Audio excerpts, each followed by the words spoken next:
Ah, okay. Sorry about that. I just had an embarrassing moment and I need to figure out how to clear the Twitch chat. So it should be cleared now. If it's not, I'm going to die.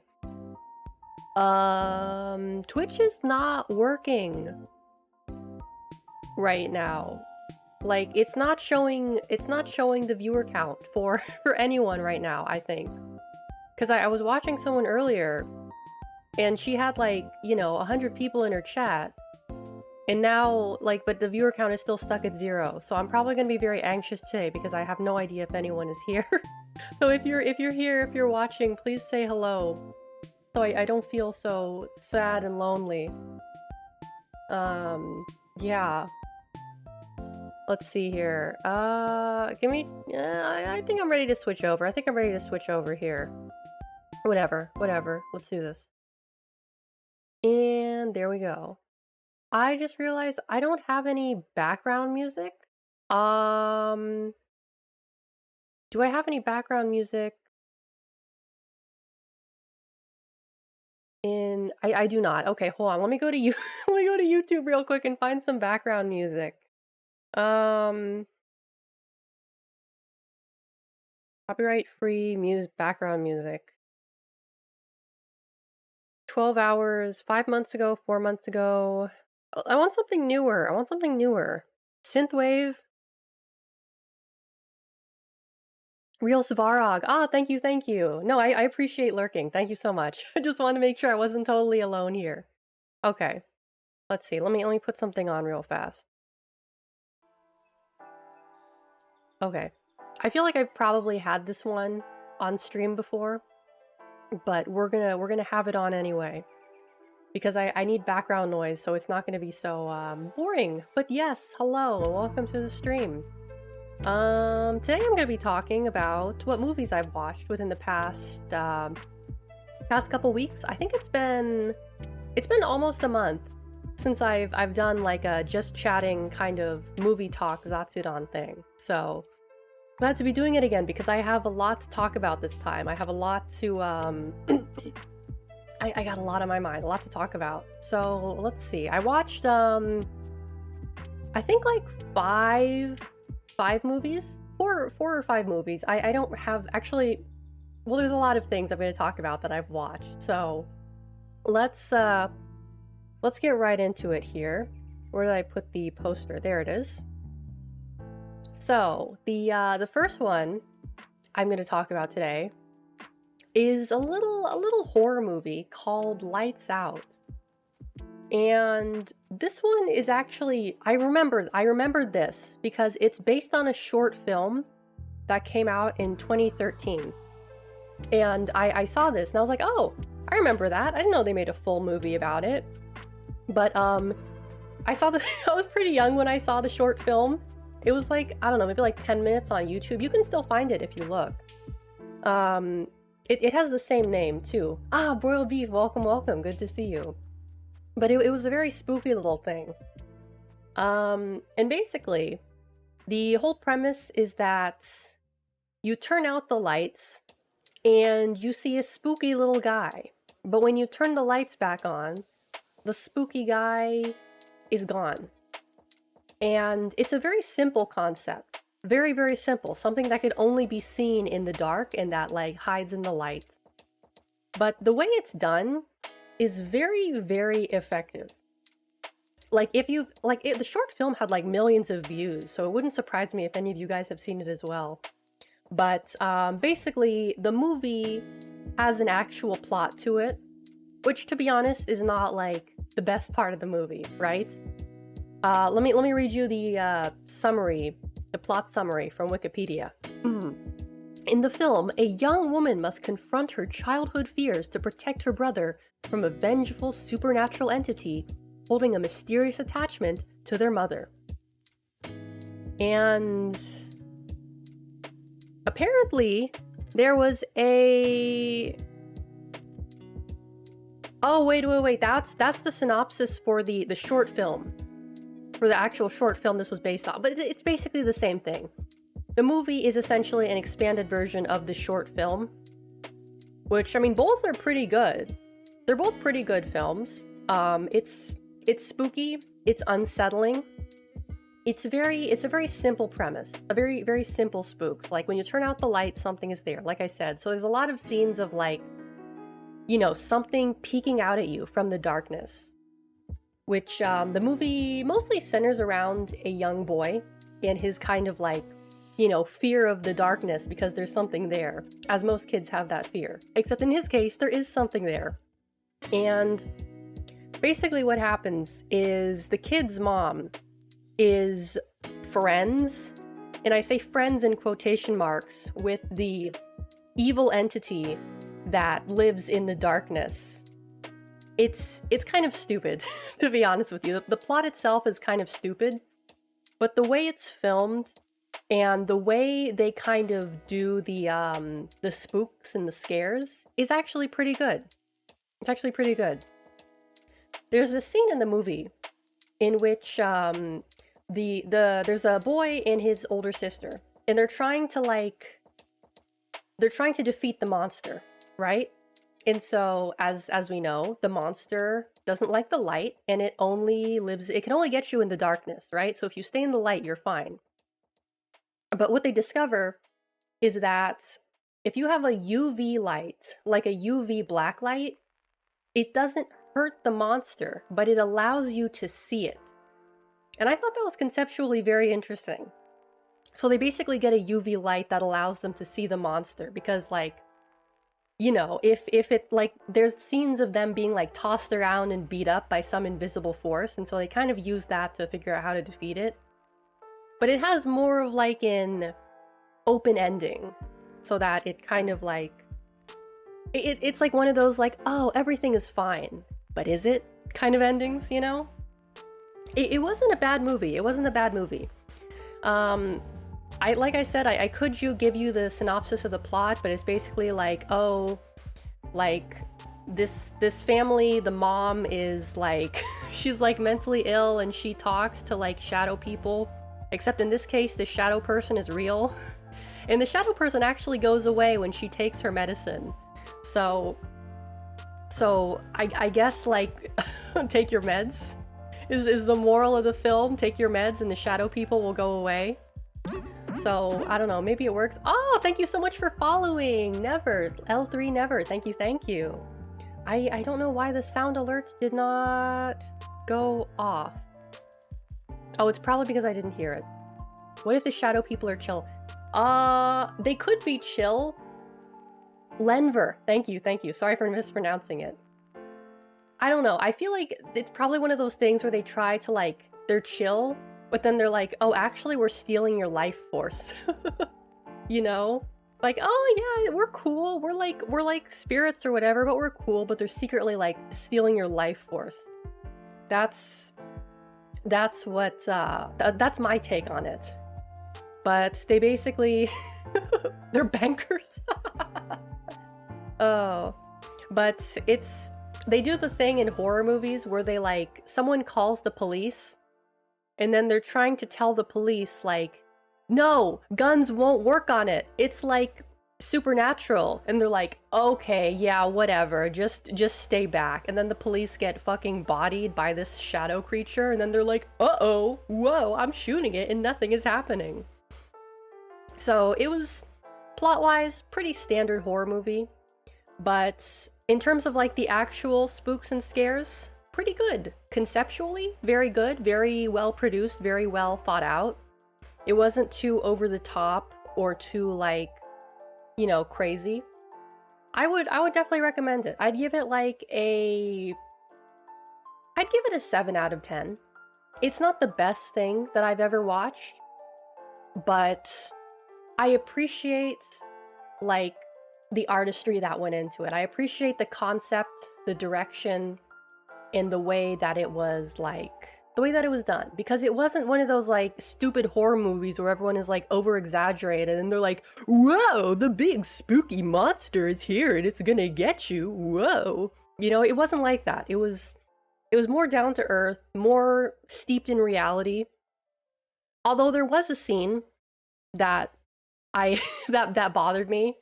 And it's like, so the little brother is being driven between his mom's house and his sister's apartment. And then there's a scene where the little boy just like shows up at his sister's apartment because he had just walked there from his mom's house. And it's like the middle of the night. And I'm just thinking like, okay, first of all, how is a little like, I don't know, 6-year-old boy going to walk however many miles that is in the middle of the night to his sister's apartment? That was probably the most unrealistic part of the movie for me. Has everyone ever tried shooting a ghost, or are we collectively assuming they would not be effective? I don't think they would be effective. I mean, what are ghosts weak to? Well, I think that depends entirely on where you live. If you live... Oh, let me tell you guys my theory about spirits and about, like, shit like that. I think that, like, spirits, ghosts are weak to whatever in life, religion, or like spiritual beliefs they had, they are like affected by that. So like, for example, I would assume that like ghosts in Italy and like most areas in which Christianity is the prominent religion would be weak to like, you know, crosses and holy water and shit, right? But if you try to do that shit on a ghost in like China, that's not gonna work. That's not gonna work because that's like a whole different thing, you know? Like it's like cell phone service. Like you're not gonna get service out in like a different part of the world, so you kind of have to like you'd need like a Buddhist monk or something to take care of a ghost in like a country if that's the dominant religion. You get what I'm saying? Like that's my theory. I had this idea for like a TV show. It's a little controversial. It's a little controversial, but I'll tell you. So my idea is that you get like priests or monks or like representatives from different religions. Like perhaps you have a Catholic priest, perhaps you have a Buddhist monk, perhaps you have a Jewish rabbi, or like, you know, a Shinto priest, or like insert whatever, a shaman perhaps. And you bring them to people, like different people from all around the world who are like possessed or who are haunted, otherwise affected by spirits. And the goal is to see which person can make the spirit go away. Like, oh, well, you know, like the exorcism didn't work, so maybe we need the shaman to do his thing, and maybe that'll work, right? Like you gotta shake it up, you know? Because that, like, maybe that's the problem. Like when people complain like, oh, I'm being haunted, and like the priest came like 12 times and it didn't do anything. Well, maybe the problem is that the ghost isn't like affected by that. Maybe you need a rabbi. Sometimes you need a rabbi. Maybe that's my idea for a TV show. Do not steal original idea. If you want to use my idea, you can call my agent. But yeah, that's all I really have to say for this movie, actually. It was good. Like I said, I do recommend it. I think it's on... Where did I watch it? Let me check and see where I watched it. Netflix. I watched it on Netflix.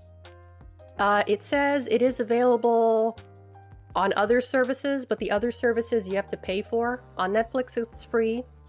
But, you know, if you're not living in the US, I'm sure you can find it on another streaming service of your choice, hopefully.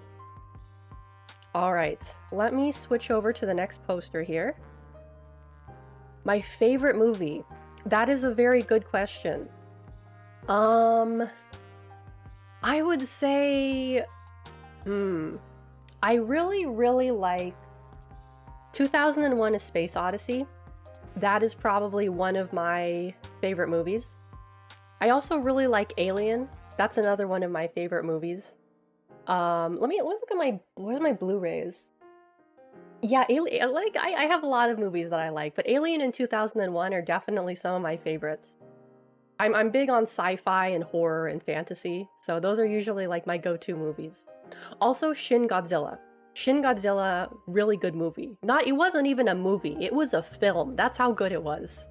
Highly recommend that one as well. Alrighty. And the next movie we're going to move on to, this is a classic movie that I've been wanting to see for quite a while. K Blizzard, welcome, welcome. Thanks for stopping by. This is They Live. This is a John Carpenter film. I do like John Carpenter. I like his movies. But I've been like trying to find this movie for a while on streaming services, and then I think I found it on Tubi. I think it was on fucking Tubi. That's where I watched it. So this is an interesting movie. It's came out in 1988. It's a science fiction action horror film, according to Wikipedia. And it was based on a short story called 8 O'Clock in the Morning by Ray Nelson. I have not read that short story, but basically, the plot is that when I watched this movie, egg on my face, thank you. I was like, this is the movie that made Alex Jones into who he is today. Because this movie is literally like everything that those conspiracy people believe in is in this movie. Like the elites that are in the movie, the elites that control the world are aliens from another planet. And they control us using like subliminal messaging. And so basically, I'll tell you the plot. So it's basically this guy. He's kind of a drifter. He's just the guy. He's kind of down on his luck. He's homeless. He traveled to the big city, Los Angeles, in search of a job. And he comes across these glasses, these sunglasses, if you will, that allow him to see the true nature of the world, which is that all of the big, fancy, important people are actually aliens. As you can see in the reflection of his glasses, that is what the aliens look like. And that, like, the world is in black and white. Like, he looks at a sign, and the sign is like an advertisement. It's a poster, and it's got like a beautiful woman on it, and she's like in a bikini or whatever. And it's like an advertisement for something. And then he puts on the glasses, and the glasses show that the sign is just like, it just says like reproduce on it. Or like he goes to the market and he puts on the glasses, and the signs on the cans and the bottles, they say like consume, consume, consume. So it's very much a movie about like finding out about the true nature of the world, about the aliens that are controlling us. And of course he has his choice quote, "I'm here to chew bubblegum and kick ass, and I'm all out of bubblegum." the iconic quote from this movie. So how he figures out the way things are is that there's this group, this hacker group, shall we say, that's trying to like overthrow the alien elites. And they're the ones who created the glasses, and they're sending out these like pirate radio and broadcast signals that are like, they are the ones controlling us. You need to wake up and like, you know, basically that. They're trying to wake people up from their reality they live in. It was fucking normies before Pepe was a thing. And what's interesting to me about this movie is that this is not a movie that would be like, you would not be able to make this movie today. Would be an impossible movie to make in today's social and political climate. And part of that is because like there's a lot of vigilante justice against like institutions of power and stuff like that. A lot of violence against like, you know, there's this scene in the movie where he's basically just going around and shooting people. But like he's wearing his glasses and he's shooting, like he can tell he's not hurting humans, he's shooting the aliens. But to people, to everyone else, to the normies, to the people who can't see with the glasses, it looks like he is just slaughtering people indiscriminately. Yeah, Megacorp's would not care for its messaging. So it's kind of like you have this guy who is essentially a mass shooter. I don't know if I'm allowed to say that. We'll find out. And it's kind of like under the guise of like, oh, he's doing the right thing. He is being just. He is doing justice, right? And that's one of the reasons why it would be impossible to make today. Is just it's very like, you know, this came out before a lot of events that happened in the 90s and in the 2000s. A lot of mass events where people got killed. You guys, you know what I'm trying to say. You know what I'm trying to say. And it's so interesting to me, like, as like, to the fact that this was this was from a period when something like that was at least somewhat fantastical, right? It was not something that people were conditioned to expect or to like. It wasn't really an issue back then. It wasn't really an issue like it is today, right? So for me, it was very interesting for me to see that and kind of just think about that in my mind, how much things have changed. But it's funny because, like, you know, he's coming to the city, and it's basically, it felt like that the world they're trying to portray, not much has really changed. Like, so many people, you know, people were living in homeless encampments. Oh, I got egged again. People in the movie are living in homeless encampments, trying to find jobs. Meanwhile, the elites are sitting in their air-conditioned apartments, collecting their fat paychecks, and just you know, inequality. It's something that, you know, was present. I'm assuming it was very present in the era in which this movie was made. I wasn't alive back then, so I can't say for myself. And it's still something that's present today. So it seems like not a whole lot has changed in that regard, unfortunately. But basically, I should go back to actually talking about the movie instead of like getting all soapboxy here. But there's an interesting note in the movie that they learn that the aliens are using global warming to make Earth more like their own planet. And as far as I am aware, I could be wrong on this. So apologies for my ignorance. There weren't really a lot of people in the, well, you know, I'm probably wrong on this, but as far as I can tell, there aren't a whole lot of movies from the 80s that openly talk about or acknowledge global warming. Again, I could be wrong about this. This is just my Zoomer-brained ignorance. But, you know, it's like, I just assumed it wasn't really that big of an issue. I'm just assuming it wasn't that big of an issue back then, but I could be wrong. But they also learned that humans are being bribed by the aliens to be collaborators and promoting them to positions of power. And there's just so many things in this movie that I'm like, this is exactly the same stuff that Alex Jones and his ilk talk about. This is the exact same stuff that they're on about, like, every fucking day. Like, did they get their ideas from this movie? Are they just like, is this where it all started?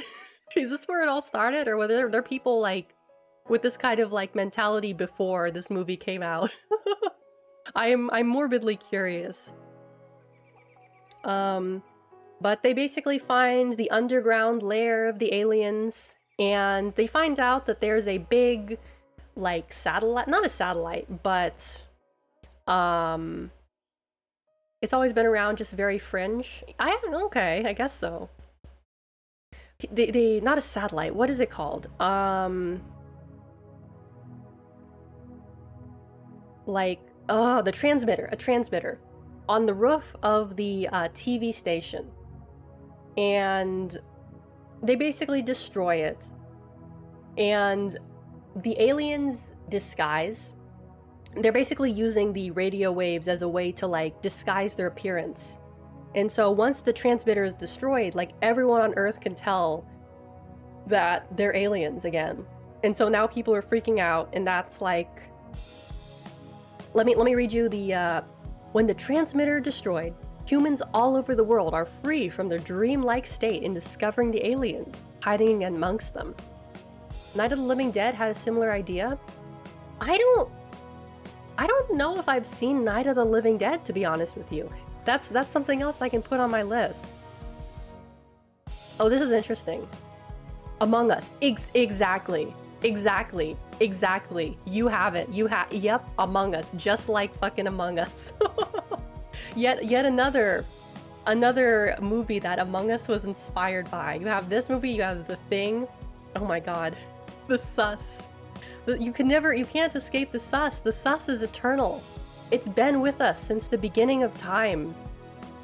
It will always be there. Even in the far future, the Sus will always be there. Interesting. I'm looking at the Wikipedia page, and it says that John Carpenter said that the film's political commentary derives from his dissatisfaction of then US President Ronald Reagan, also known as Reaganomics. Interesting. You know, it's funny. My grandpa, I don't even know, like, every year, he would get a Ronald Reagan calendar for Christmas. I don't know, he loved the guy. But it was like, I don't even know, like, why they were still making Ronald Reagan calendars in the 2000s. Like, how many pictures of Ronald Reagan can you recycle? Oh, thank you for the cozy time. How many pictures of Ronald Reagan can you recycle into, like, yearly calendars? I don't know. We are born of the sus, made men by the sus, die by the sus, fear the old sus. Oh man. I'm looking at the Oh, interesting. In 2017, in response to modern interpretations of the film's themes, Carpenter further clarified that the film is about yuppies and unrestrained capitalism and has nothing to do with certain people controlling the world. So there's that. Yeah, I can see how in today's climate this would be a very dangerous movie to have out. But yuppies, quotation marks. But this was a pretty good movie. Like I said, I like John Carpenter. I like his films. I'm very happy that I finally watched this film because when I have like directors or people that I like, or actors too, I try to go and watch like everything they've been in. Like, I love Keanu Reeves, and he's been in a lot of movies. He's also been in a lot of not very good movies, but I watch them anyway because, like, it's Keanu, right? Even if it's a bad movie, his performance will at least make the movie watchable, right? Like, I watched this one movie. Oh man, it's like Keanu Reeves, he's like a businessman in Russia, and it was not a good movie, but you know, it was a Keanu movie, so it was a good movie. Oh man. Ain't that John Wick? It's not John Wick. It was like another it was another one. There's quite a few. There's at least 2 Keanu Reeves movies in which he is in Russia or doing business in Russia. I don't know, but you know, good for him. But typecasting at work. Yeah, I guess so. But oh yeah, that's right. There's one thing in the movie that I thought was absurd. There's a fight scene in the movie that goes on for way too long. Like, I'm looking at it right now, and it says it's 6 minutes long, and it's a 6-minute long scene where 2 of the protagonists brawl in an alley. It felt like 10 minutes long. It went on for way too long. And it has made appearances on all-time lists for best fight scenes. I mean, it was a pretty realistic fight, I suppose. It was kind of absurd, but it just went on for too long, in my opinion. That was my main criticism of the movie, is there was a fight scene in there that went on for way, way, way too long. And I was just like, oh my god. I was on my phone during that scene. I was like, okay, I get it, they're fighting. What was funny about that scene is that it was the main character, and he's trying to get his friend to put on the glasses. And instead of just putting on the glasses, his friend just starts beating the shit out of him. So then they start fighting each other. And, you know, he's just like, dude, just put on the glasses. And his friend just keeps hitting him. And it's like, just put on the glasses. Why is this a fight over getting him to wear a pair of sunglasses? What is going on here? But it's so interesting for me to watch movies that took place in the era before cell phones, before like surveillance, before mass surveillance.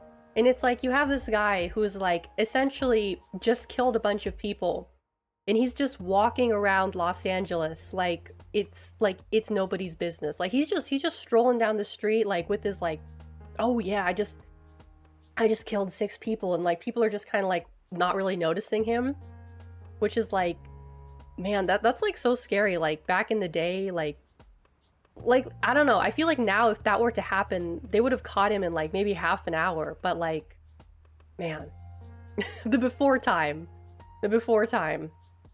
But I would give this movie, I'd give it like an 8 out of 10. It was a very good movie, a very interesting movie. It gives you a lot to think about while also being entertaining, which I feel like is kind of a feat for a movie, because usually it's like one or the other. Either it's entertaining or it gives you a lot to think about.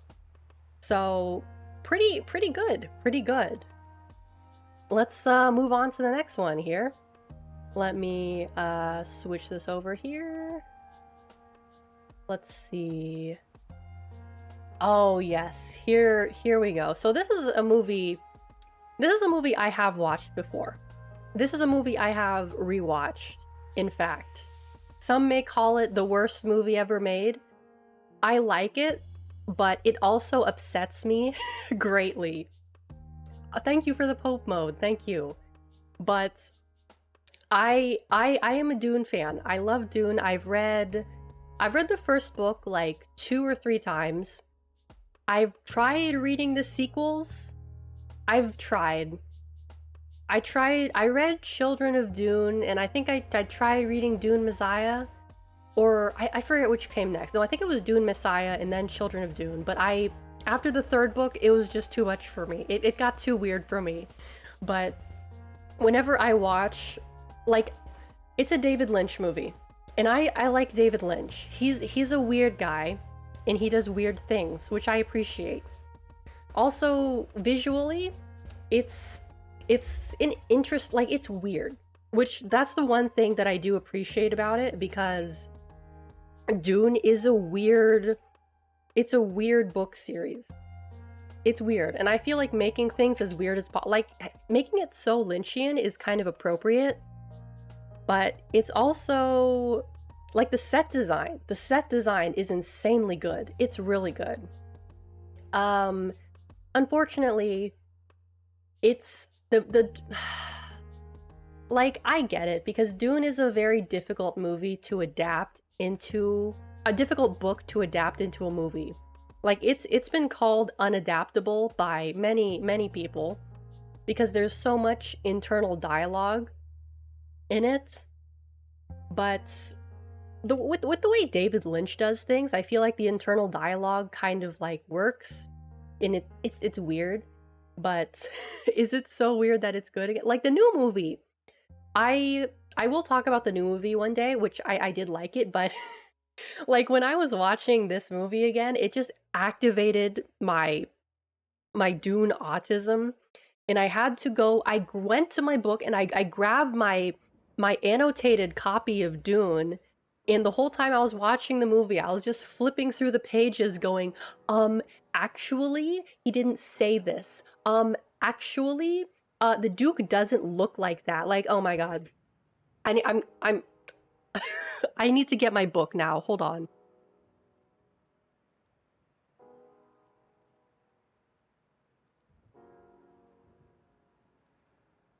Okay, let me get my notes here. Let me get my notes here. I mostly the things that like bothered me was the casting, because like the way the characters are described in the book and the way they actually look is very strange to me. Like Kyle MacLachlan, I don't really have a problem with him. I don't think he's like I don't think he's like the best actor, but I don't really, he doesn't do anything for me.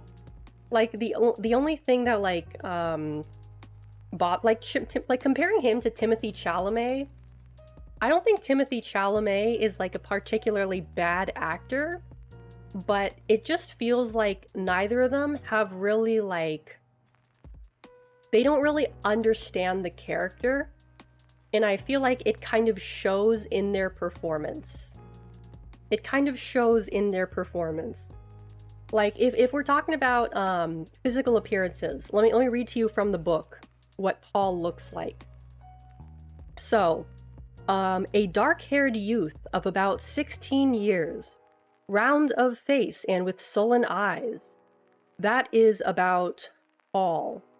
So, if I'm really gonna be nitpicky about it, Timothy Chalamet has the most unround face I have ever seen in my life. Let's see, because like the main thing about Paul is that he kind of like, he does develop as a character. He kind of like knows that there's nothing he can really do. He can't escape his fate. He can't escape his fate, and so he's always kind of anxious about it. And this movie does show his anxiety a little bit, but it just feels like it feels like the actors do not understand the source material. Which is understandable, because to be fair, you have to have a very high IQ to understand Dune. No, I'm kidding. It does, it's not an easy read. It's not. I read it like twice before I actually even began to kind of like get it. And even now, I feel like I still have to reread. Don't mock me for that. Don't mock me for that. Even now, I still feel like I need to reread it again before the next part of the movie comes out. But if we're just talking about the David Lynch Dune, like visually and the special effects, like the Guild Navigators, they look great. They look nasty. They look disgusting. But the special effects were not good, which is like, okay, it's a movie from like, when did this come out? The 80s? I think it was like the 80s. I don't remember off the top of my head. What is your opinion on Ariel being black? I mean, I don't, like, to be honest, some of the characters do not have accurate skin descriptions. Like, well, let me tell you something. I think it, oh god. I think it makes sense for the Fremen to be people of color, I should say, because they are a tribal people who have been living in the desert for many millennia. So it doesn't make sense for them to be like incredibly incredibly pale and hypnotically Caucasian like they are in this movie. Like, I don't really think, like, if the person who is an actor understands the source material and they can actually like do the role, then I don't think it really matters, because like unless a person's like skin color or their identity or whatever is like essential to the character or essential to the plot. Oh wait, you're talking, oh, what am I talking about? Hold on, my brain is confused. Like, oh wait, I know what I'm talking about. Hold on, I just I just had a brain fart, sorry. Like, I don't think it really matters, to be honest with you. I don't know why I was talking about Dune, but like like the live action Little Mermaid movie, like if you can play the character, you can play the character. Like Ariel's skin color is not something that is particularly like it.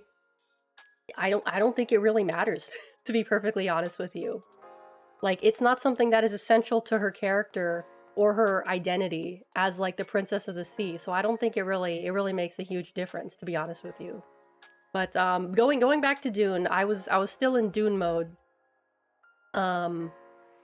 Like, I have a love-hate relationship with this movie because, like I said, they don't do a good job of adapting it, which is understandable, but also, like, they put a lot of work into the visuals, the costume design, the set design, the concept art. It's all absolutely wonderful. It's all beautiful and juicy, and there's a lot there. Like, there were actually several, like, art styles that they wanted to do for this movie. It was originally supposed to be directed by Jodorowsky, who I don't think I've seen any of his films, but from what I understand, he's a pretty weird dude. And the original concept art they had for that movie was done by, I believe it was Moebius, who, if you don't know, is a very prolific like science fiction and fantasy artist from, I think, like the 60s and 70s. I could be wrong about that. But I think for this movie, they had some work done by H.R. Giger of Alien fame. And it definitely has that kind of dark and gritty biomechanical sort of vibe to it, which I like. I'm a big Giger fan. Hold on, wait, give me a minute.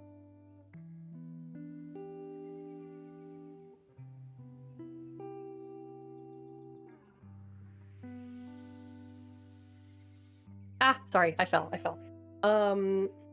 Like the Giger, I do like Giger, so I did appreciate the inspiration from that. This was also, the one I watched was actually, you heard Morbius. Yes, it was Morbius. Morbius did the, no, Moebius, M-O-E,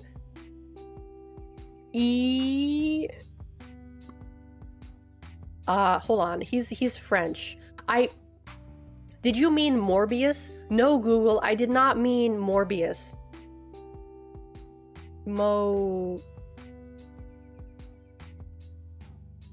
Moebius? Okay, it is M-O-E-B-I-U-S. But his name is Jean Giraud. I am probably butchering that, but he was French. But he did some pretty nice artwork. If you Google it, some really beautiful illustrations. They were going to use his work, I believe, but I guess it just fell through. It didn't go through. But Dune, H.R. Giger. Like, oh no, was this for Jodorowsky's Dune? Hold on. I'll show you guys what I'm looking at right now because it's some really interesting stuff. There we go. Let me hide this real fast. But this was like some concept art that H.R. Giger was going to do for Dune and just some like interpretations of it. So like this is like I think this was supposed to be like a Harkonnen ship. Oh, now you can't see it, but really like some really nice stuff that I feel like fits. Like here's his interpretation of a sandworm. I don't know. I like weird stuff. I like weird. Yeah, obviously not as phallic as usual. Like he does a lot of like weird stuff. Let me show you. Oh wait, hold on. Some of the Jodorowsky's Dune stuff. Jodorowsky's Dune.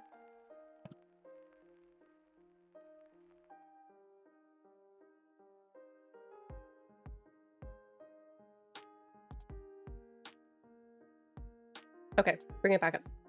Yeah, so this is like Moebius's Dune, which I think was tangentially related to Jodorowsky's Dune. So as you can see, like, you probably can't see very well, but really just interesting stuff. And that's what I like about Dune, is that it lends itself to such very weird and wacky visual interpretation. Like there's a lot that you can do with it because it's so weird. And that's kind of like when you compare that to the Dune movie that came out like what, last year, this year, 2 years ago, it's really, really different. Really, really different. And don't get me wrong, I like the new Dune movie. I do. But when you compare it to kind of like the visuals of the whole like 80s vibe that they had, it's not really the same. I do feel like it does like fit a little bit better than New Dune, because the world of Dune is very depressing. It's very drab, it's very depressing, it sucks. You would not want to live there because life in that universe is fucking terrible. So for everything in the new Dune movie to kind of be kind of like drab and like just like it fits a little bit better. Although I am biased, I do like, you know, the kind of weird, wacky 80s retro kind of vibe. But that's just the way I feel. That's just my interpretation. Let me let's see. Do I have a quote I can share since I have the book open? There's one that I really like. Hold on, let me see if I can find it. It's a quote by Yurui, I think.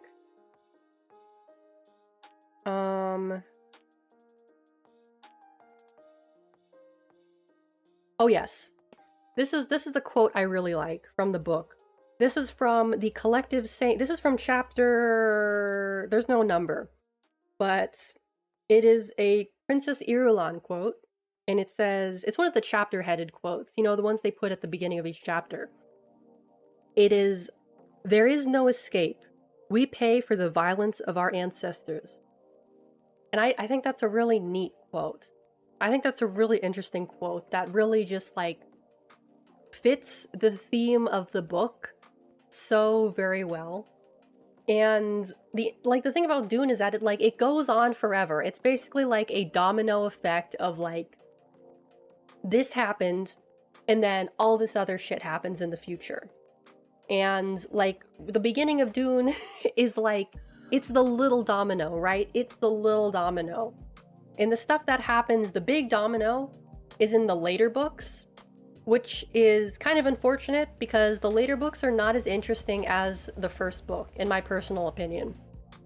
Yeah, the world is not cash money. It's not.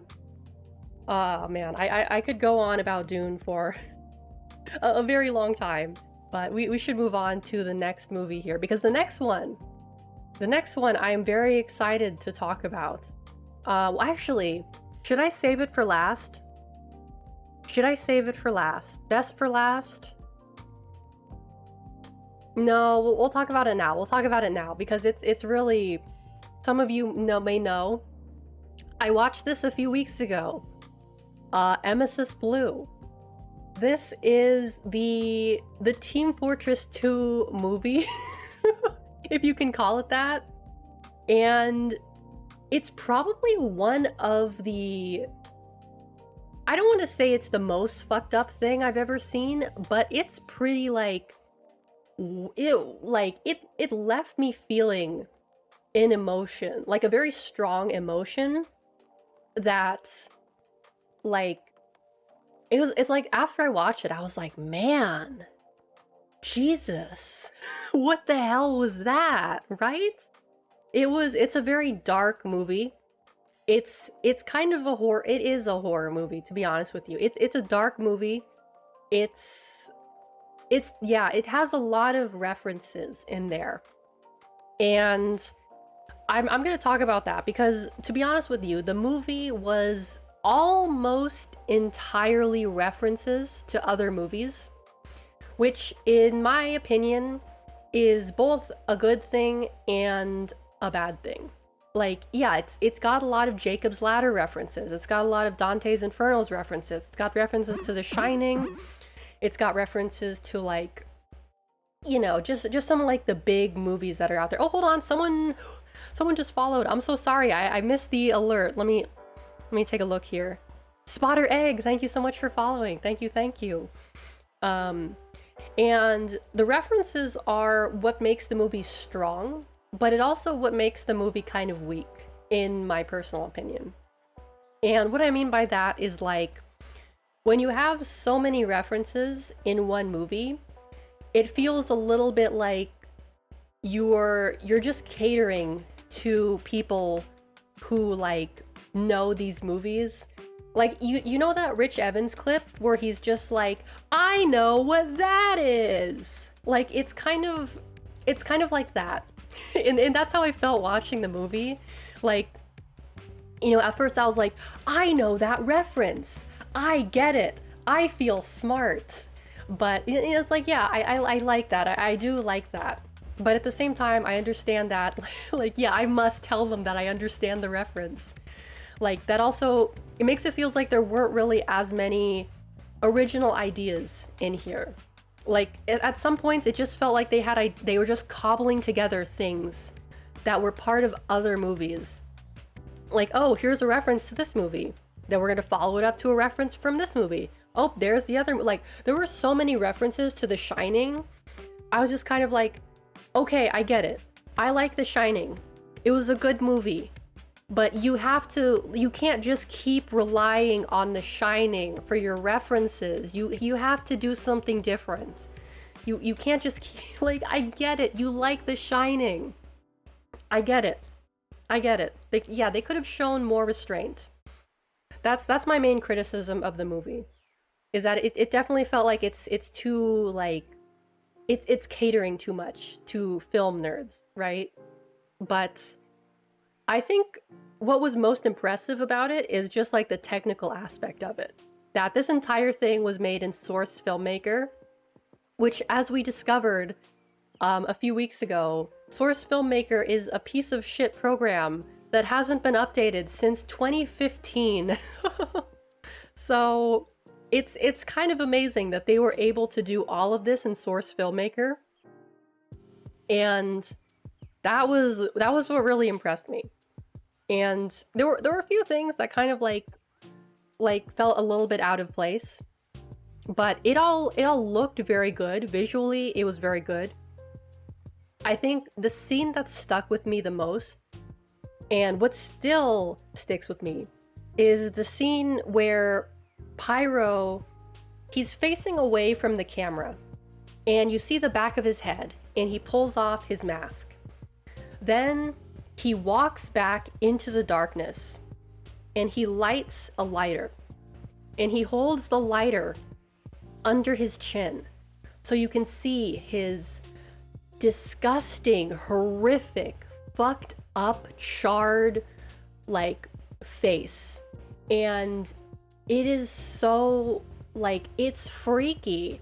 It's nasty. It's so gross. And I did cheat a little bit. I did watch a video afterwards. I did watch one of those, like, Emesis Blue explained videos. Although, to be fair, it did not explain the movie. It mostly just explained the references in the movie. And it was interesting because apparently they used the charred face texture from Half-Life 2, which apparently is actually based off of a real burn victim's face from a medical textbook. So it is quite literally a recreation of an actual burn victim's face.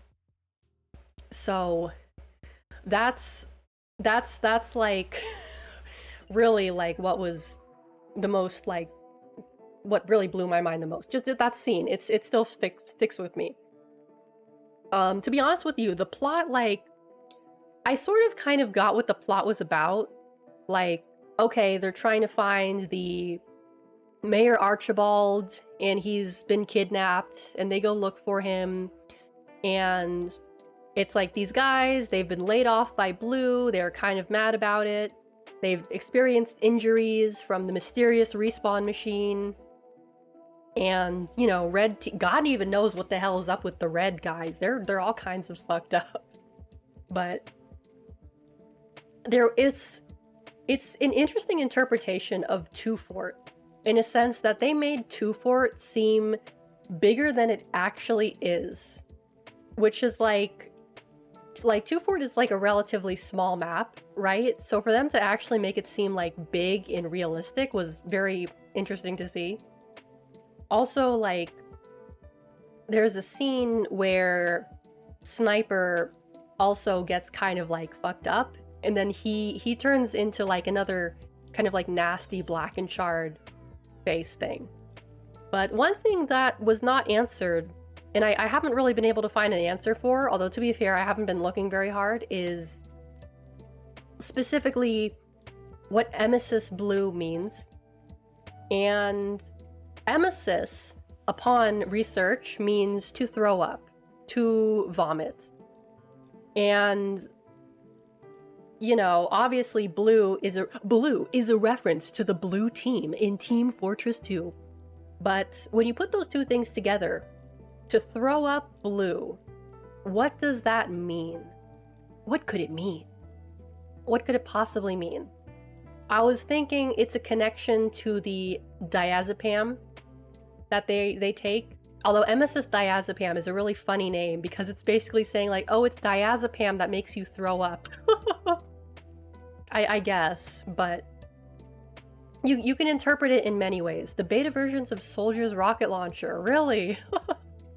Man, but it was quite an interesting watch. Just from a technical standpoint, it was very, very impressive, you know, especially when you know what Source Filmmaker is capable of and when it is not capable of, and the problems that one might encounter when using it. Which it seems like they were probably... I can only imagine how frustrating this was to make.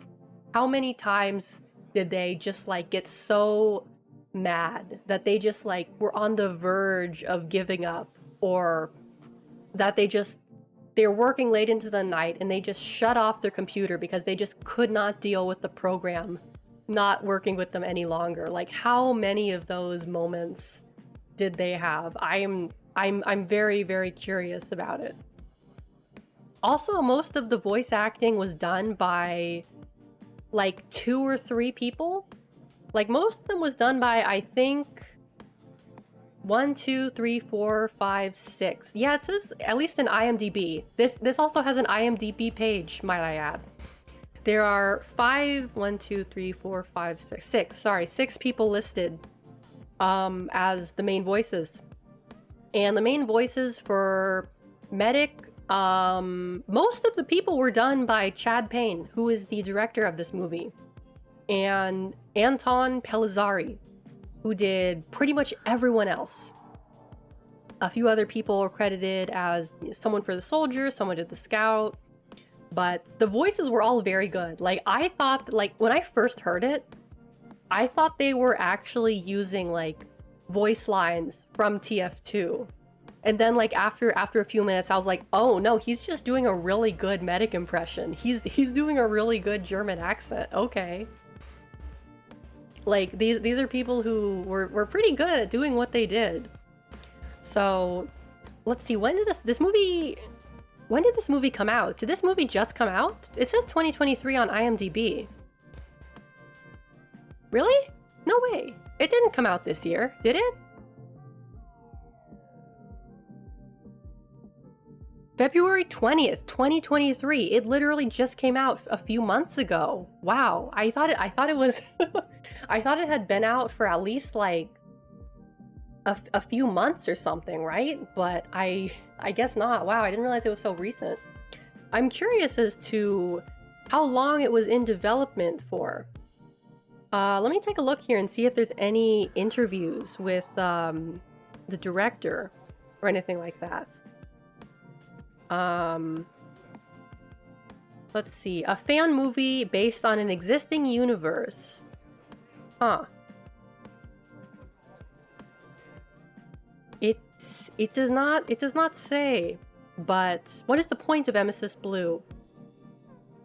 I was thinking that. So this is Emesis Blue provides a story about cheating death and unfolding conspiracies about high powerful people doing morally wrong things. Yeah. Yeah, I mean that's pretty much it.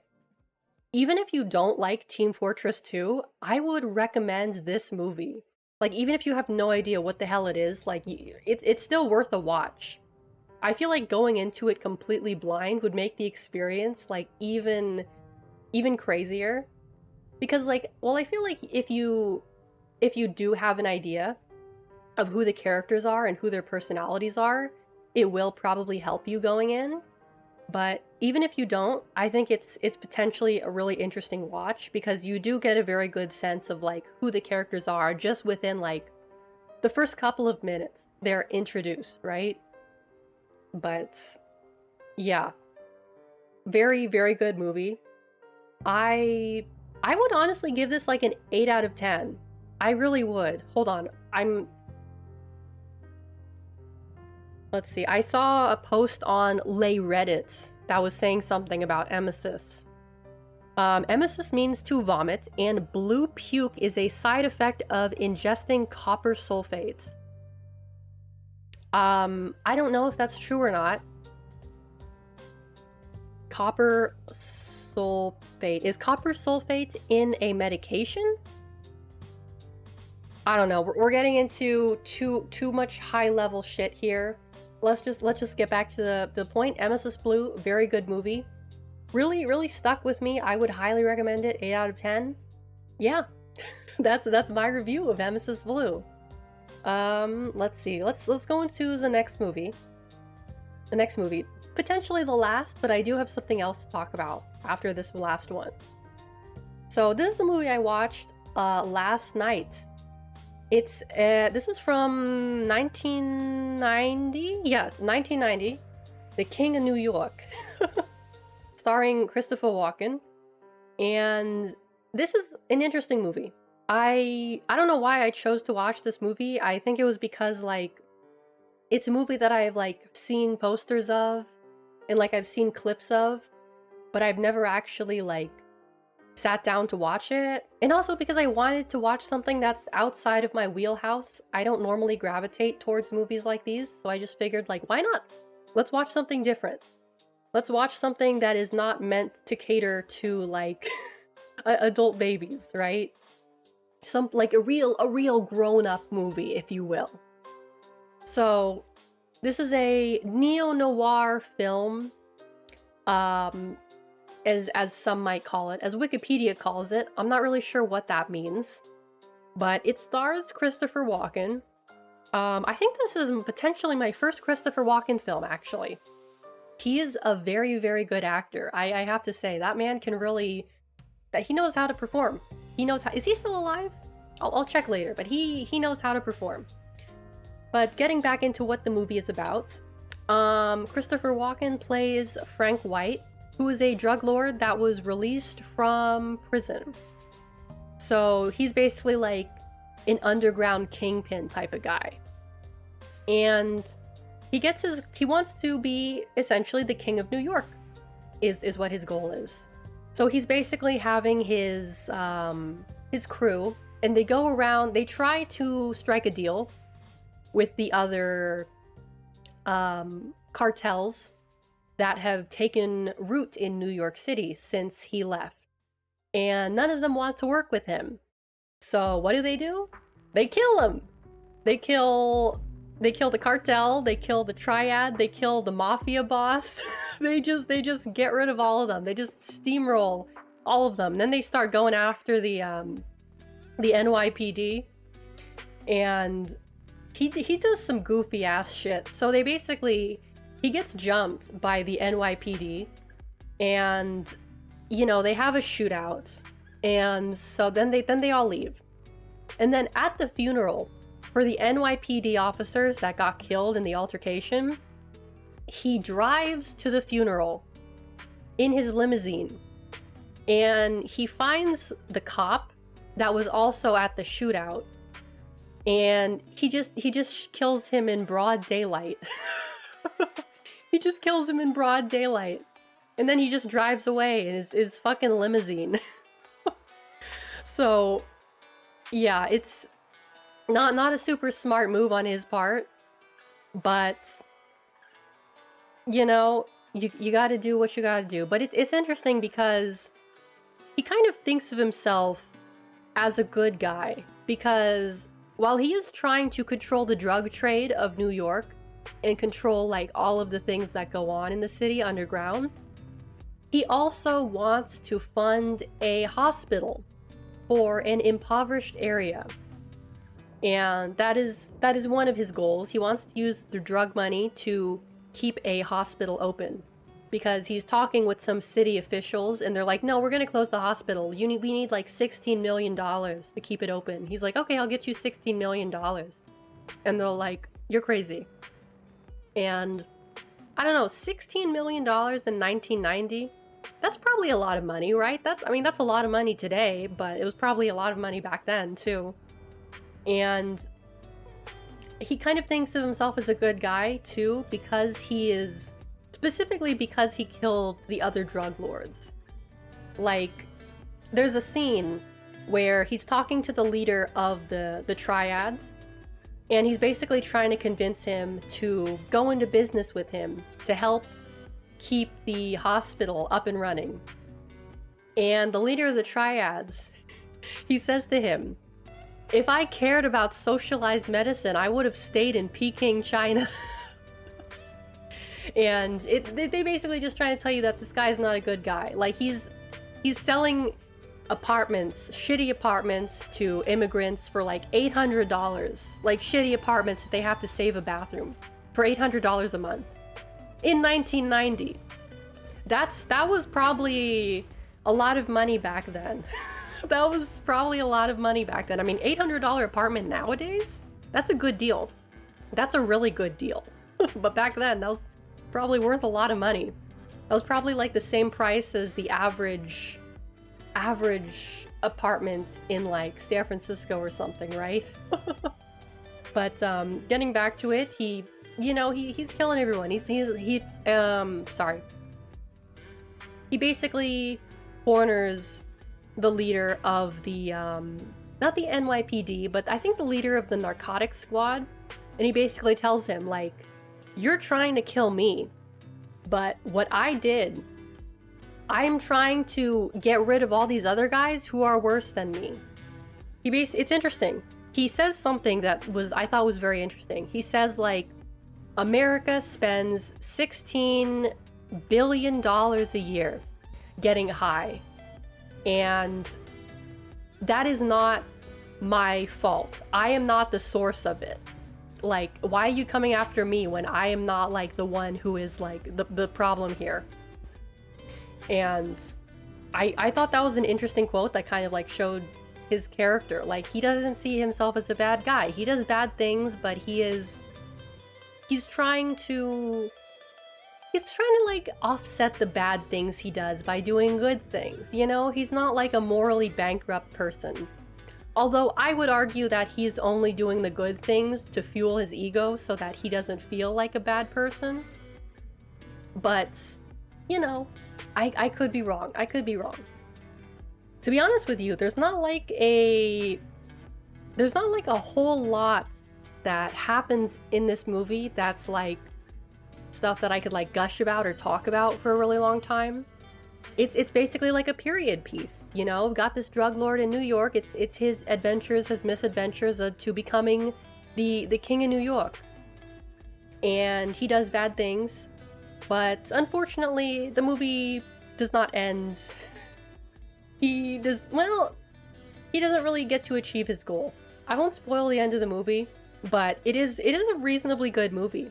I would say give it a watch. I should tell you who's in it. Christopher Walken, Lawrence Fishburne, who is another very, very good actor. I have seen several of his movies, and he's a good actor. I do like Lawrence Fishburne too. What else was he in? I saw him in Man of Steel, and what else was he in? Oh, John Wick. He was in John Wick too. He's a very good actor. I would recommend this movie. I'd give it like... Well, I didn't think it was as interesting as Emesis Blue.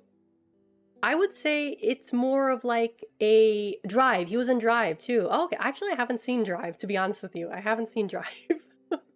Was he in Drive? I don't know. I'll take your word for it.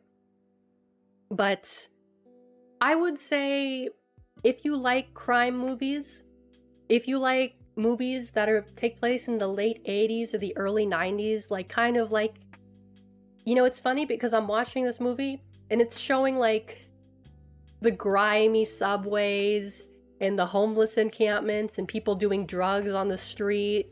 And I'm just thinking like, huh, it's almost like nothing has really changed. It's almost like nothing has really changed. Isn't that weird? Isn't that so strange? How like all the money, it's just live footage of New York, baby. It's just live footage of New York.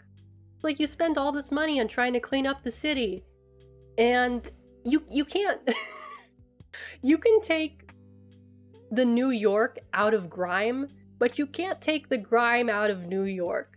That's the what I think. Nothing has really changed all that much. So it's interesting. You have two movies in which we see scenes of like poverty, of opulence, of inequality that take place like what, 30 years ago? 30, 40 years ago? And not a whole lot has changed. It's funny how life is like that. It's like as that song goes, if you close your eyes, it's almost like nothing has changed at all.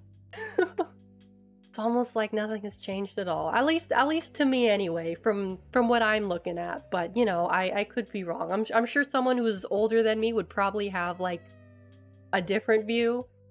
But you know, that's just me. That's just me. Let's see. Any notes or any... It says it was shot in and entirely around New York City.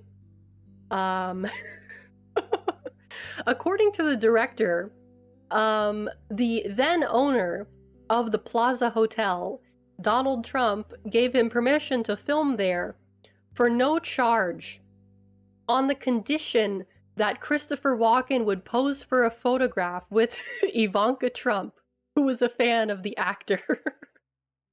Oh, man. But I could tell that there's like a lot of locations in here that like of course they have Times Square, they've got Queensboro Bridge, they've got Fifth Avenue, they've got, you know, all the big spots in New York that you gotta see. But there's also a lot of like little things, you know, like a lot of these like little hole in the wall places, like these, they go to this place to get some chicken and it's this grimy ass like hole in the wall fast food place. And it's one of those places where it's like, you know that the food is gonna be bomb if the restaurant looks like shit, right? That's just like one of those things. Like, the nastier the restaurant is, the sketchier it looks, the better the food. That's one thing that like is so... It's true about New York, and it's true about a lot of places in the world. But yeah, I'm just looking at these places and I'm like, man, these places probably aren't even there anymore. These are probably places that went out of business before I was born. And it's kind of sad, but you know, that's life. That's the way it is. Let's see. In terms of reviews, it says that like 70% approval rating on Rotten Tomatoes. The only thing is that sometimes like the plot was a little bit unclear at times.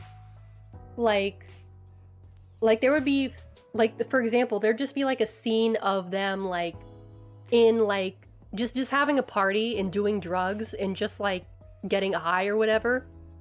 And then the next scene would be like a chase scene, or the next scene he'd be like in a different location, kind of like talking to some like officials or whatever. And there's a lot of scenes that feel disconnected. Like, how did we get from point A to point B again? Like there were definitely a few scenes that were kind of like a little bit like it could be clearer. It could be clearer, I feel like.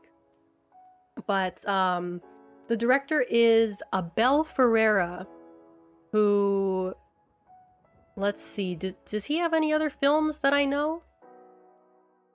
Dangerous Game, I've heard of that one, but I have never watched it. Body Snatchers? It's a series. It is loosely based on the novel The Body Snatchers, not Invasion of the Body Snatchers. Um, I've never seen any other films by this guy, but maybe I'll look for some more. Yeah, the building that looks condemned but has the best burritos in town. Exactly, exactly. You get it. You get it. Oh man, but there's that's in terms of like the movies, like actual movies, that's pretty much everything that I've watched within the past like few weeks. Like, do I let me take a look at my notes here. Do I have any notes or anything else that I could watch? Let's see. Okay. So there is something kind of unhinged that I did watch, or at least that I have been watching. I don't have a poster for it, so I'm gonna take this one off. I don't have a poster for it. But I watched the Turkey Tom Christian documentary. And I think that there's a like I don't even know. To be honest with you, I didn't know that much about the like I knew some stuff about him. I know of his crimes, shall we say, of his the things that let me move myself over here. The things that he has done, but I didn't really know so much about the deep lore. And there's like a lot that I have more questions than I do statements. I think, first of all, I think that there's more I think that there's more than something like yeah, okay, he's autistic, right? But I think that there's more than that to him. Like there's something else wrong with him that makes him the way he is. Because I don't get me wrong, I have known quite a few autistic people in my life, and I have never met anyone that is quite as unhinged and like weird as him. Like there's just something in there that is just not like, it's not just the autism, right? There's something else. There's something else wrong with him. Maybe he's schizo, I don't know, but I just like, so I've also started watching the documentary series, the one that's like 70, 80 parts long. I think I'm on part 7 right now. And it's mostly like his early internet life, right? His early videos. Like I think right now I'm on the part where he just broke up with Blanca, one of the people who broke up in quotation marks, who just like pretended to. And why does he talk like that? Why does he talk like that? Like to be fair, he talks differently. He talks slightly differently now than he does like in those early videos, but he talks in such a very specific way that I cannot gauge, like it's like an accent, but it's also like he's trying to speak in a very specific way, and I can't like, I can't put my finger on it, but it's just, I don't understand it. Severe autism, poor upbringing, and years of internet trolling. Yeah, that's one thing I'm confused about, is like, why were his parents not suspicious of him just like yelling in his room with like I don't know, if I was like, if I started screaming in my room, my parents would probably barge in here and be like, what the hell are you doing? You know, shut up. Right? Like even like why weren't his parents like, why are you yelling in your room all day? Why were they not like, why why why was no one like telling him like, hey, maybe you should like talk to like, I guess it was neglect. It seemed like his parents were somewhat neglectful of him, and that kind of led him down this path. But like it definitely seems like he's kind of been sitting in his own stew for a very long time, and he doesn't really like, how do I say this? Like, you know when you go out and you interact with people and you're kind of like, you learn about them and you're like, okay, yeah. But you know what it is? It's empathy. It really seems like he does not have the ability to feel empathy for others. And I don't mean that in like a sociopathic way, but in like a, like, you know when you talk to someone and they tell you about their day and you're like, okay, yeah, or oh, wow, like I can't believe that happened. Or like, you know, you get what I'm saying, right? But it seems like with him, like whenever someone would try to like, you know, talk to him about themselves, he would like turn around and make it about himself. Ah, Mike, welcome, welcome. How's it going? We just finished talking about movies.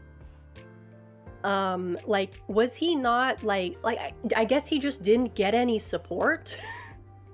I guess he just didn't get any support. Did I see the TF2 update? I've looked into it a little bit and I'm very excited to play it. I probably won't get any time to until Sunday. That's another thing I have to tell you guys. The TF2 stream is rescheduled from Friday to Sunday. So if you want to join in the server, then we're all going to play. I'm not the server, sorry. We're all going to join in the game. We're going to play on Sunday. But may I tell you one thing about is it the seal? I know about the seal. If that's it, everyone knows about the seal. The official Alex Azarashi TF2 cameo, if you will. Yeah, I'm really excited about that because I saw the map like I think it was like a week or two ago, and I was like, oh, that's such a cute map. It has a seal. I hope it gets added officially. And then like I look on like Twitter and someone's like, the seal map got added to TF2, and I'm like, yay! Because there was a seal cosmetic that I voted for. Unfortunately, it didn't get added, but we got the seal map, so I'm very happy about that. And it looks so cute. He looks so bouncy and so adorable. So I cannot wait to make that my go-to map. It's gonna be fun. It's gonna be great, and I'm really excited to try it out. So, yay! And TF2 is hitting all-time high numbers now, which is like really, wow. That's crazy to me. That's really crazy. This means that the game is potentially going to either get better or it's going to get worse with all the new people playing on it. So we'll find out. We'll find out. If there's more new people than there is returning people, then that's a good thing for me, because then that means I get more of a chance to like dunk on people who've never played the game before in game.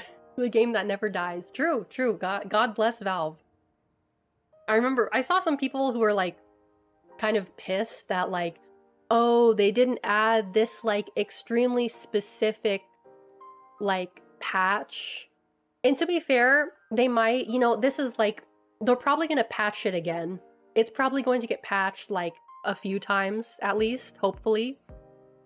Because I'm sure there's like already some kind of like balance issues or some kind of like map issues that need to be addressed. But we'll find out on Sunday. We'll find out on Sunday.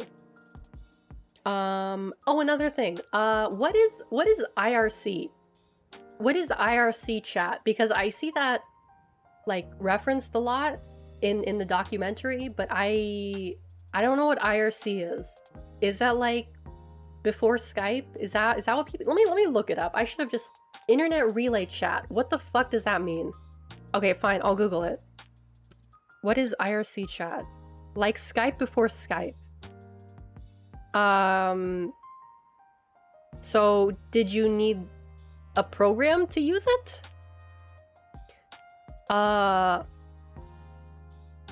Users connect using a client, which may be a web app, a standalone desktop program, or embedded into part of a larger program, to an IRC server, which may be part of a... Examples may include Mibit. What the fuck is Mibit? IRC Cloud, Kiwi IRC, and MIRC. You just use the website. Huh. So... use the set of Counter-Strike. Oh my god. So... okay, the Wikipedia page is full of like a bunch of terms that I don't understand, so I guess I'll just it's like a chat website before Skype. I guess that's how I can understand it. But the one thing that, like, when I was watching the Turkey Tom documentary, I think the thing that like really like made, like, there were a few times in that documentary where I had to pause it and I had to do something else because there were just so many things that were going on in that documentary that were either so degenerate, so horrifying, or just so weird that I had to pause and I had to go do something else because there's just so much information that it was a lot for me. It was a lot for me. Saxon Hale official mode, he has new attacks. Oh, new attacks. Okay. Because the one thing I didn't like about Saxon Hale on like custom servers is that they don't really like... there's no UI. Not really, well there is kind of, but it's not very good. That tells you like what attacks he has, when you can do them, that kind of thing. It's all like text-based in the UI, which is like, I don't really like that. I like to have a visual, some kind of like graphic, like oh, it's a bar, it's a meter, right? That to me, numbers and letters do not translate very well in my brain. I need to see colors. I need bright colors. I need to see visual representations of things in order to understand them. I did see a screenshot of it, but I haven't delved too far into it. Like I said, I'm saving it for Sunday. I want it to be like fresh so you all can get like my real reactions on stream, right? But going back to the documentary, like there were a few things that really stuck with me, and the Jackie email. That was like, that email wasn't even directed towards me, and I felt it. Like, her email was just so, like, it wasn't even directed towards me, and it caused me like to have a mild existential crisis. Like, oh my god, that like literally, that email was crazy. It was just so like they said like, oh yeah, that caused him ego death, and I'm sure it did, because it almost caused me ego death as well.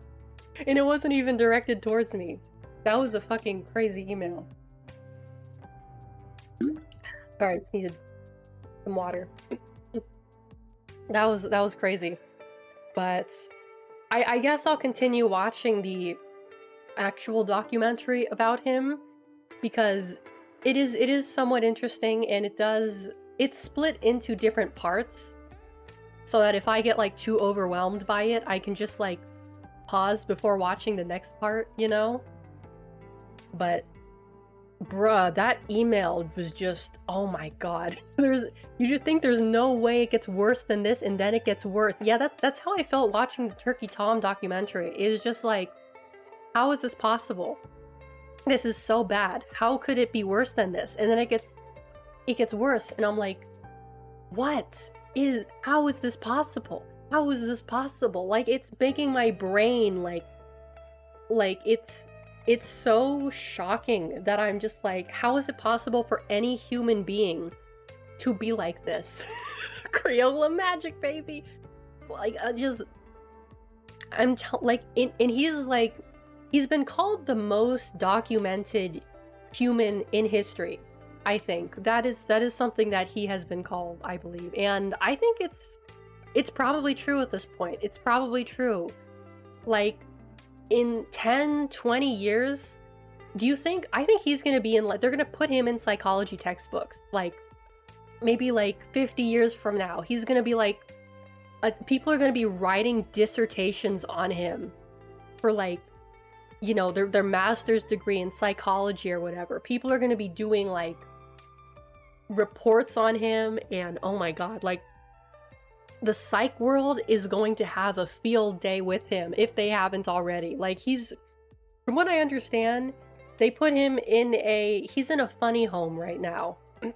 He's, as my grandpa would call it, they put him in a funny home. And I'm sure that the doctors in there are just, they're either horrified or they're overjoyed that they have such a yarn ball of a human being to work with. You know? There is so much there. There is so much there. And it's all horrifying. Like, I had this dream the other night where, like, Chris-chan was some kind of eldritch being, and the more you learn about him, the more psychic damage that you receive. And that is exactly how I feel. I literally feel like, well, not only that, but in my dream, he was like a literal monster who was like coming after me, and I had to like run away from him or avoid him. Oh, we're talking about Chris-chan. We're talking about the Chris-chan documentary. And I was like trying to run away from him because I think I shouldn't say this. In my dream, he was like trying to get me or something, but he was also like getting other people as well. And so I had to like run away from him. And it's like physically, the closer you were to him and the more you learned about him, the more deranged you became. Like he's some kind of like human apocrypha. Just his existence is like forbidden knowledge, and it will make you go insane learning about him and documenting him. Like, it's just, there's so much there. I literally feel like I am not losing brain cells, but I am losing my sanity the more I learn about him. And part of me is like, yeah, pages in a Necronomicon. That's exactly what it feels like. And like, part of me is like, I don't know if I should go all the way down this rabbit hole, because if I do, I don't think I'm ever going to like, I don't think it's going to permanently change how I see the world, knowing that someone like this exists in it. Like, like people who study like, because it's like, you know, when you study like a historical figure or someone like that, and everything you have is like second or third hand accounts of like the things they did. Maybe there'll be diary entries or something if you're lucky, but it's almost all like accounts from other people. But like, when you can fully see someone's psyche and get an actual sense of how incredibly deranged they are, it really changes the way you feel about people, the way you feel about the world, right? It's like, I don't know, maybe I'm overthinking this, because just learning about some weird guy on the internet should not be causing me so much like mental distress. It really shouldn't, but for some reason it does. It's like, oh my god, it's a lot. It's a lot. That's those are my thoughts on Chris-chan. I'm probably going to continue watching the documentary, the Liquid Chris arc. I haven't gotten there on the long documentary yet. I don't know. Like, it's just some guy pretending to be him and trolling him, I guess. Like, I mean, I think what's interesting to me is that it's like, he's not a good person. And it's not because people on the internet are making fun of him. It's because he literally does not have the empathy. He does not have that ability to feel empathy, no matter how hard people try to teach him or try to, like, you know, tell him like what his problem, like, this is the reason why you are in this situation. This is the reason why your life is stuck like this, why you're in this state. And then he just like either doesn't understand it or he refuses to understand it. Like, he has such a large ego, and it's very interesting for someone of his mental state to also have an incredibly large ego. Like, where did it come from? I would imagine it's probably from being spoiled as a child. You know, there were like literally several times in his childhood, he's like won competitions and gotten to go on shopping sprees for toys. I guess it's just constantly being spoiled and being like, you know, adored by just not being scolded and not having to like answer to your, you know, the problems you cause. Just someone else picks up after you, someone else does things for you. Just, but man, there's so much there. There is so much there. My God. Oh man. Let's see. I think I'm probably going to give me a minute here. I'm probably going to wrap it up soon. So let me just check something real fast. Let's see. Give me just a minute here, because now my voice is starting to go a little bit hoarse from excuse me. Let's see. Let me just look for someone.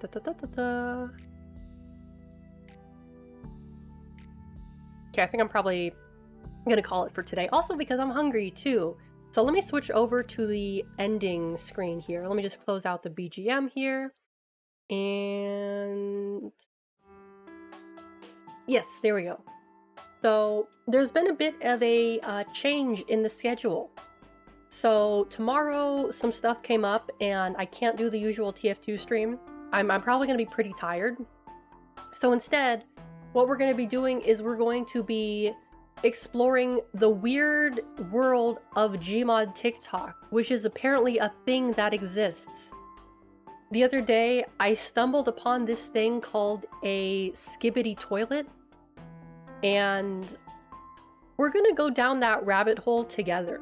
Because it gives me the same, it causes me the same mental damage that is being caused by the Christian documentary. So, you know, if I have to see this shit, you guys do too. So we're going to go on this journey together. That's going to be at 10 p.m. Eastern and 7 p.m. Pacific. So look forward to that. Hold on, I need to clear my throat. And then the Team Fortress 2 stream is going to be on Sunday this week. Sunday Fun Day. That's going to be on Twitch at 5 p.m. Eastern, 2 p.m. Pacific. Oh my goodness, excuse me. But yeah, that's going to do it for me today. I hope I was able to at least encourage some of you to watch some movies that I recommended. And I hope I was able to keep you guys entertained for at least a little bit. And I hope you all have a wonderful morning, afternoon, or evening, wherever you're from. And hopefully, I'll see you next time. Bye-bye!